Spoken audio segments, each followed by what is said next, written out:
Shanann, if you're hearing this or you're out there, please let somebody know you're okay. If somebody has her, just please bring her back. I just want them to come back. Do you have any accidents today? No accidents today at school. No accidents this weekend. She's had 2 accidents in 2 weeks, which is incredible. A lot of, yes, baby. She can, but after mommy, say goodbye to everybody. Bye. Rocky Mountains, a place where neighbors knew each other's names, a place where doors were left unlocked. That morning, a woman named Nicole Atkinson stood on the front step of a house on Saratoga Trail and knocked. No answer. Her friend Shanann Watts had stopped responding to texts hours earlier.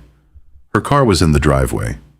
Her phone trackable, switched on, had not moved. Inside that house, a husband waited. He answered the door calmly, in a white t-shirt, his face composed. He said he did not know where his wife was. He said he had not seen his 2 daughters, 4-year-old Bella and 3-year-old Celeste, since the night before. He said everything was fine. It was not fine. This is the documented story of what happened to Shanann, Bella, and Celeste Watts, and of how investigators, in less than 4 days, uncovered the truth. Shanann Rzucek was born on January 10th, 1984, in Aberdeen, North Carolina. She was, by every account of those who knew her, energetic and determined. She had overcome a difficult diagnosis in adulthood, lupus, and had rebuilt her life around her family and her work. She met Christopher Lee Watts in 2010. He was quiet where she was outgoing, steady where she was animated. They married in 2012. By 2018, they had 2 daughters. Bella Marie, born December 2013, and Celeste Catherine, born July 2015. Shanann was 15 weeks pregnant with their 3rd child, a boy they had already named Nichol Lee Watts. The family had moved to Colorado in 2012 when Chris accepted a position with Anadarko Petroleum as an operator. Shanann, who had previously worked in car sales and customer service, had built a growing business with Thrive by Layville, a health and wellness direct sales company. She was among the company's more visible promoters, and she documented much of her family's life publicly. Birthday celebrations, holiday traditions, the girls' personalities, family dinners. To the outside world, the Watts family appeared to be thriving, but documentation of happiness and the presence of happiness are not always the same thing. Court documents and financial records entered into evidence revealed that the Watts family was in significant debt. By 2018, they owed approximately $800,000 on their home. Credit card balances were outstanding. Despite Chris's salary and Shanann's income.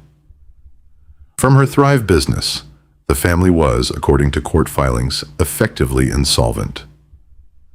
Beneath the public image, investigators would later piece together a marriage under significant strain. Text messages recovered from both Chris and Shanann's phones, admitted into evidence, revealed ongoing tension about finances, about the future, about the direction of the relationship. Shanann spent much of the summer of 2018 in North Carolina, staying with her parents for roughly 6 weeks. Chris remained in Colorado alone. It was during this period, investigators determined, that the dynamics of the marriage shifted irreversibly. Friends of Shanann later told investigators that she had confided concerns about the marriage, that Chris seemed emotionally distant, that he had become harder to reach, that something felt different. She told at least one friend she was worried. She also told friends she hoped the pregnancy might help repair the relationship. During the summer of 2018, while Shanann was in North Carolina with the girls, Chris Watts began a romantic relationship with a colleague named Nichol Kessinger. This was confirmed by phone records, text messages, and Kessinger's own account to investigators following the crimes. Kessinger later told investigators she was unaware that Chris's wife was pregnant. She said Chris had led her to believe the marriage was effectively over and that the two were in the process of separating. Phone records showed the two were in near constant contact throughout July and into August 2018. Investigators determined that the affair was a central motivating factor in the events that followed, though the precise weight it carried against other pressures, including financial stress, would be considered in legal proceedings and psychological assessments. Shanann returned to Colorado in early August. Text messages between her and Chris from this period were recovered and reviewed by investigators. They showed Shanann attempting to address the growing distance in the marriage and Chris giving responses that were evasive or disengaged. On August 6, 2018, Shanann texted a friend. She did not feel like he was in love with her anymore. It was one of the last substantive personal communications. Investigators were able to recover from her accounts before the events of August 12th and 13th.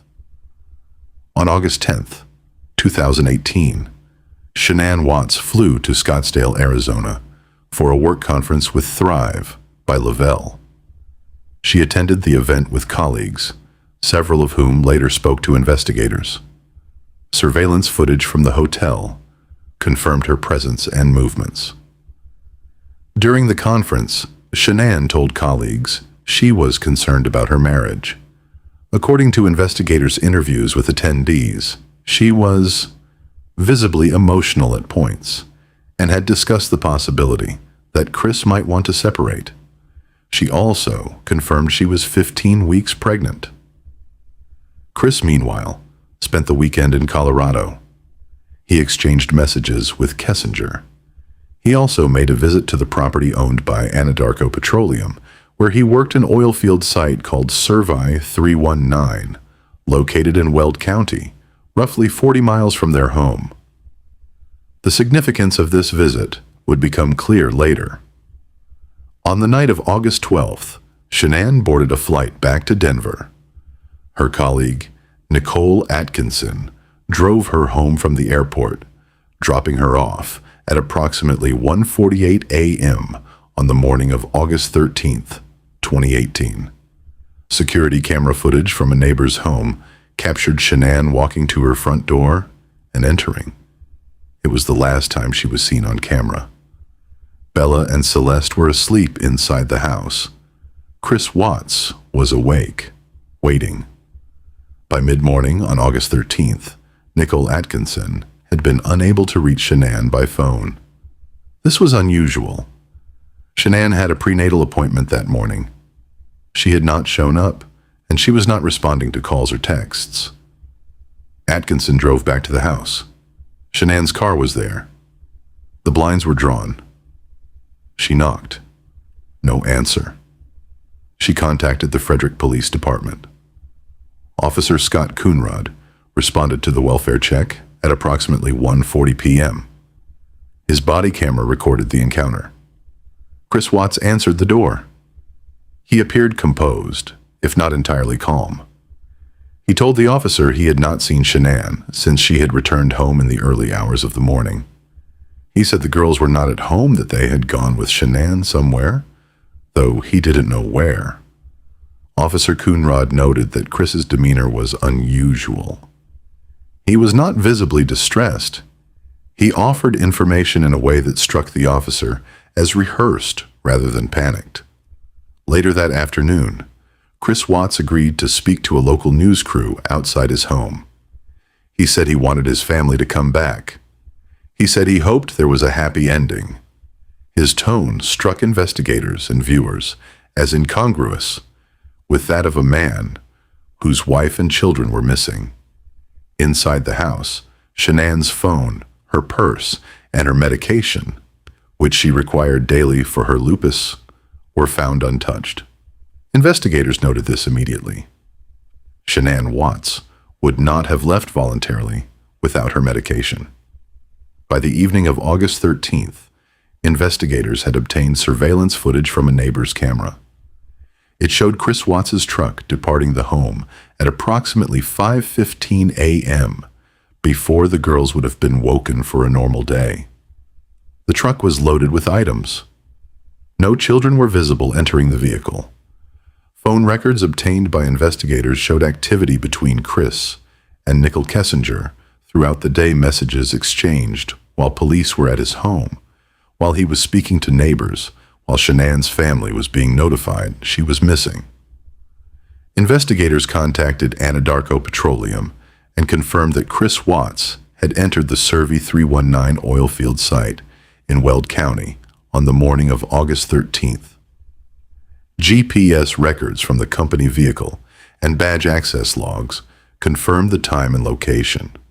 On August 14th, Chris Watts agreed to take a polygraph examination administered by the Colorado Bureau of Investigation. He failed. The examiner noted significant physiological indicators of deception in responses related to the whereabouts and well-being of his wife and daughters.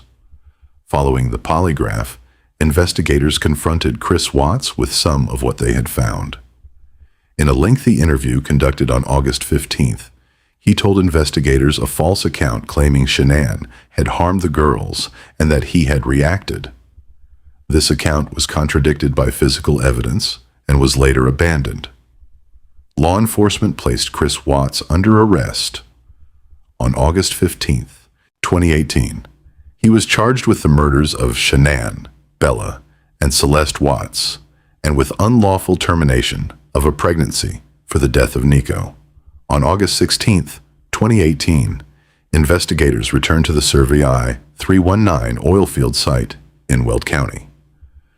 The bodies of Bella and Celeste Watts were discovered inside 2 oil storage tanks at the site.